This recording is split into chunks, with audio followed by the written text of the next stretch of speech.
दोस्तों ज्यादातर लोग आरएसआई इंडिकेटर को आज के टाइम पे गलत यूज कर रहे हैं और इवन खुद तो गलत यूज करते हैं, यूट्यूब में वीडियो भी गलत बनाते हैं, जिससे ज्यादातर लोगों की जो नॉलेज है वो यूट्यूब से ही आई है और वो गलत होती है। तो आज की वीडियो में मैं आपको बताऊंगा कि आरएसआई इंडिकेटर को यूज करने का सही तरीका क्या है। इवन मैं आपको प्रॉपर एग्जाम्पल भी दूंगा जिससे आपको सारी चीजें क्लियर हो जाएंगी। और हाँ, अगर आप ये सोचते हैं कि इंडिकेटर्स बिल्कुल यूजलेस होते हैं तो ऐसा भी नहीं है, इसका जो अच्छा खासा यूज केस है वो भी हम यहाँ पर समझेंगे। वीडियो बहुत ज्यादा इंपॉर्टेंट होने वाली है तो ध्यान से जरूर देखिएगा। तो सबसे पहले हम चार्ट पे आ चुके हैं। अगर आप कोई भी इंडिकेटर लगाना चाहते हैं तो उस इंडिकेटर का नाम लेके आपने सर्च करना है। यहाँ पर आपको दिखाई दे रहा है रिलेटिव स्ट्रेंथ इंडेक्स, हमने इस पे क्लिक कर दिया, इंडिकेटर हमारे चार्ट पे प्लॉट हो चुका है। ये इतना ही आसान है, आपको पता भी होगा। तो पहले मैं इस इंडिकेटर को आपको समझा देता हूं। तो इस इंडिकेटर में ना 3 लेवल बहुत इंपॉर्टेंट होते हैं। पहला जो हमारा लेवल है वो है 70 का लेवल, दूसरा लेवल है 30 का लेवल और तीसरा बीच में जो ये लेवल है वो है 50 का लेवल। तो सबसे पहले 50 वाले लेवल को समझ लेते हैं, जो कि ज्यादातर लोगों को सही पता है। और वो ये है कि अगर आपको कभी दिखाई देता है कि आरएसआई हमारा 50 से नीचे है तो माना जाता है कि जो भी चार्ट है वो बेरिश है, और अगर आरएसआई 50 के ऊपर है तो माना जाता है कि जो भी चार्ट है वो बुलिश है। और ये एक सही एनालिसिस है। तो यहां पर आपको दिखाई दे रहा है कि अभी जो आरएसआई है ये हमारा 50 के लेवल के नीचे आया है, तो हम कह सकते हैं कि 1 घंटे के टाइम फ्रेम पे अभी ये जो चार्ट है ये थोड़ा बहुत बेरिश नजर आ रहा है। जबकि यहां पर आप देख सकते हैं कि ये 50 के लेवल के ऊपर था, तो उस टाइम पर ये जो चार्ट था ये बुलिश नजर आ रहा था। तो ये जो थ्योरी है ये बिल्कुल क्लियर है। लेकिन अब जो मैं आपको बताने जा रहा हूं, यहीं पर सबसे बड़ी लोग मिस्टेक करते हैं।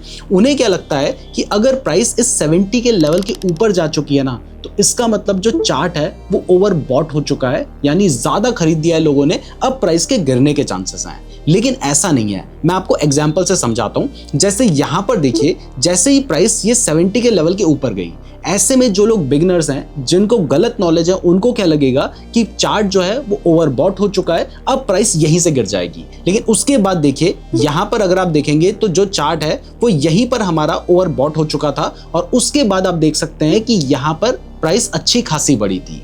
यानी यहां पे मैं आपको क्लियर कर देना चाहता हूं कि इसका मतलब यह है कि जब भी चार्ट 70 के लेवल के ऊपर जाता है ना, वहां पर चार्ट ओवरबॉट नहीं हुआ है, वहां पर लोगों ने ज्यादा नहीं खरीदा है, बल्कि जैसे ही प्राइस इस 70 के लेवल के ऊपर जाने के बाद नीचे आने लगती है, अब वहां पे कह सकते हैं कि ये जो चार्ट है ये ओवरबॉट हो चुका है और अब प्राइस के गिरने के चांसेस हैं। तो यहां पर आपने देखा कि जो बिगिनर होंगे वो यहीं पर चार्ट को ओवरबॉट समझ लेंगे, जबकि इसके बाद ही हमें सबसे बड़ा मूवमेंट देखने को मिला है। जबकि जो सही नॉलेज है वो ये कहती है कि एक बार 70 के लेवल से ऊपर जाने के बाद, क्योंकि हो सकता है कि बहुत लंबे टाइम तक जो चार्ट है वो 70 के लेवल के पास रहे या उससे ऊपर रहे, तो एक बार 70 के लेवल पे ऊपर जाने के बाद जब प्राइस 70 के लेवल से नीचे आती है, जैसे कि यहां पे आप देख सकते हैं कि प्राइस 70 के लेवल के नीचे आई है, तो आप तब कह सकते हैं कि जो चार्ट है वो ओवरबॉट हो चुका था और अब प्राइस के गिरने के चांसेस हैं। ओवरबॉट का मतलब है लोगों ने ज्यादा खरीद लिया है, मतलब डिमांड कुछ ज्यादा बढ़ गई थी, अब प्राइस यहां से गिरेगी। तो अगर हम इस एनालिसिस का यूज करते तो आप देख सकते हैं कि ये ऐसा लेवल था, मैं इसको मार्क भी कर देता हूं,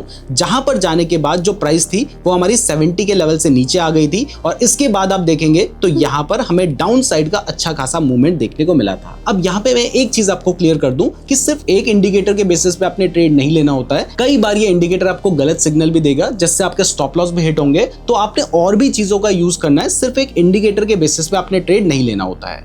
तो पहली चीज आपको क्लियर हो गई, जो लोग गलत समझ रहे थे। अब मैं आपको दूसरी चीज भी बता देता हूं जिसको भी लोग गलत लेते हैं, और वो ये है कि उन्हें लगता है कि जैसे ही प्राइस 30 के लेवल से नीचे आ गई, इसका मतलब जो चार्ट है वो ओवरसोल्ड हो चुका है, अरे लोगों ने बहुत ज्यादा बेच दिया था, अब तो यहां से प्राइस के बढ़ने के चांसेस हैं। तो इसका भी एग्जांपल देख लीजिए, और ये एग्जांपल मैं कोई ढूंढ के नहीं लेके आया हूं, जो सामने दिख रहा है वो आपको दिखा रहा हूं। तो यहां पर आप देख सकते हैं कि जो चार्ट है, मैं इसको मार्क भी कर देता हूं, इस वाली कैंडल में जो चार्ट है वो 30 के लेवल के नीचे आ गया था। इसका मतलब यहां पर लोगों को लगता है कि भाई ओवरसोल्ड हो चुका है, बहुत ज्यादा बिक चुका है, अब यहां से तो प्राइस के बढ़ने के चांसेस हैं। लेकिन देखिए उसके बाद होता क्या है कि उसके बाद चार्ट जो है वो 30 के लेवल से बहुत नीचे 20 के बल्कि 13-14 के लेवल पे भी आ जाता है, और उसके बाद जब प्राइस 30 के लेवल से ऊपर जाने लगती है, जैसे यहां पर मैं इसको भी मार्क कर देता हूं, प्राइस 30 के लेवल से ऊपर गई है, इस जगह पर आप देख सकते हैं कि प्राइस 30 के लेवल के ऊपर गई है, और उसके बाद हमें बुलिश मूव यहां पर देखने को मिला है। फिर वापस से यहां पे बेरिश मूव आ गया था, लेकिन हमारी जो थ्योरी है वो यहां पर सही निकलती है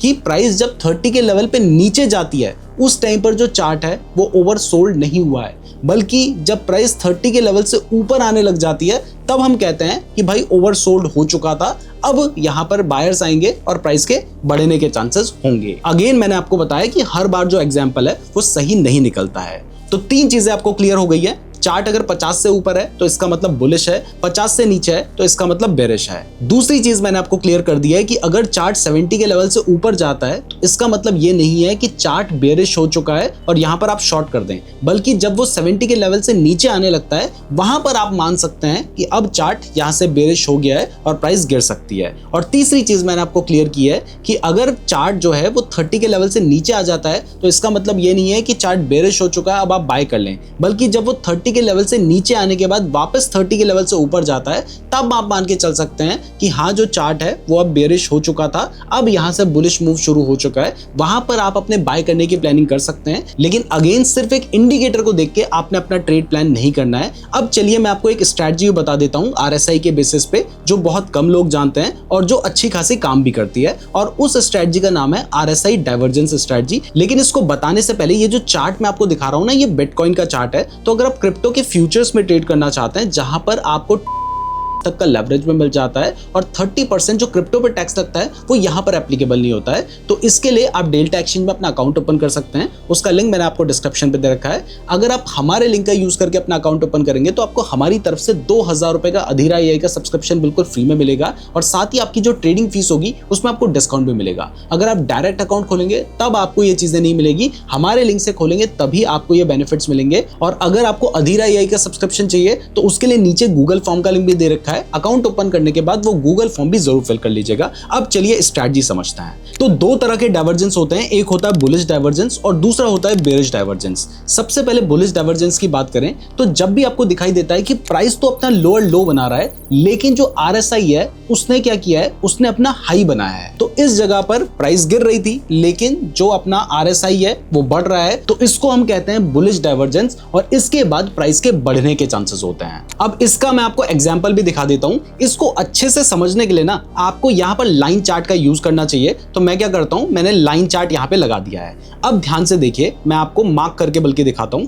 तो यहां पर आपको दिखाई दे रहा है कि प्राइस ने क्या किया है, प्राइस ने अपना लोअर लो बनाया है। ये लो था, उससे और नीचे अपना लो बनाया है। लेकिन अगर आप यहां पर देखेंगे तो आपको दिखाई देगा कि सेम जगह पर जो हमारा RSI है उसने हाई बनाया है। मतलब अगर आप इससे लगते हुए एक ट्रेंड लाइन ड्रॉ करेंगे तो ये तो नीचे की तरफ जा रही है, लेकिन अगर आप RSI से लगते हुए सेम जगह पे अपनी एक ट्रेंड लाइन ड्रॉ करेंगे तो यहां पर हमें दिखाई दे रहा है कि ये तो ऊपर की तरफ जा रही है। तो इसे हम कहते हैं कि यहां पर हमारा बुलिश डाइवर्जेंस हो रहा है। प्राइस भले ही हमें लोअर लो दिखा रही है, लेकिन RSI ने हमें बता दिया है कि भाई जो ये नीचे की तरफ प्राइस गिर रही थी ना, ये जो सेलर्स थे ना, इनका मोमेंटम वीक हो रहा है और अब प्राइस के बढ़ने के चांसेस हो सकते हैं। और इसके बाद आप देख सकते हैं कि प्राइस जो है वो अच्छी खासी बढ़ी है। तो इसे कहते हैं बुलिश डाइवर्जेंस। और जब भी बुलिश डाइवर्जेंस हो जाता है तो मैं आपको क्लियर कर दूं, सिर्फ इसके बेसिस पे ट्रेड मत लेना। लेकिन अगर आपको दिखाई देता है कि बुलिश डाइवर्जेंस हो रहा है तो यहां पर आप किसी ना किसी कंफर्मेशन के बाद क्या कर सकते हैं, अपना ट्रेड ले सकते हैं। आपका जो स्टॉप लॉस होगा वो स्विंग लो के नीचे होगा और टारगेट के लिए आप स्विंग हाई के आसपास या 1:2 का टारगेट लेकर चल सकते हैं। तो ये था बुलिश डाइवर्जेंस। अब चलिए मैं आपको बेरिश डाइवर्जेंस भी समझा देता हूं। बेरिश डाइवर्जेंस में क्या होता है कि प्राइस तो हायर हाई बना रही है,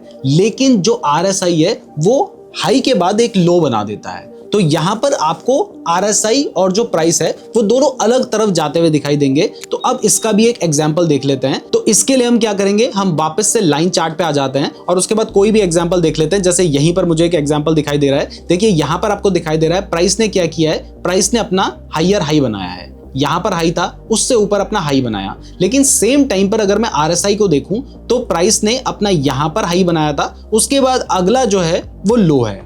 तो इससे हमें दिखाई दे रहा है कि क्या हो गया है, यहां पर एक डाइवर्जेंस हो चुका है। तो अब आप क्या कर सकते हैं, आपको जहां पर भी कंफर्मेशन दिखता है या आप प्राइस एक्शन के बेसिस पे एक शॉर्ट करने का ट्रेड प्लान कर सकते हैं। यहां पर कहीं पर मान लीजिए आपने शॉर्ट करने का अपना ट्रेड प्लान किया, आपका जो स्टॉप लॉस होगा वो स्विंग हाई के ऊपर होगा। और रही बात टारगेट की, तो आप 1:2 का टारगेट लेकर चल सकते हैं। तो यहां पर कहीं पर ही आपका जो टारगेट था वो अचीव हो जाता। तो बहुत ही सिंपल सी स्ट्रेटजी है। मैं उम्मीद करता हूं आपको ये स्ट्रेटजी समझ आ गई होगी। लेकिन मैंने आपको क्लियर किया है कि हर स्ट्रेटजी को खुद से बैक टेस्ट भी करके देखिए। साथ ही सिर्फ इसके बेसिस पे ट्रेड मत लेना, इसके साथ ही कोई प्राइस एक्शन को भी लगा लोगे तो आपकी जो स्ट्रेटजी वो ज्यादा बेटर काम करेगी। वीडियो पसंद आई है तो वीडियो को लाइक और चैनल को सब्सक्राइब जरूर कर दीजिएगा। अगर आप क्रिप्टो ट्रेडिंग के बारे में डिटेल में जानना चाहते हैं तो ये वाली वीडियो देख लीजिएगा। डेल्टा एक्सचेंज का लिंक और अधीरा AI के लिए गूगल फॉर्म का लिंक मैंने आपको डिस्क्रिप्शन पे दे रखा है।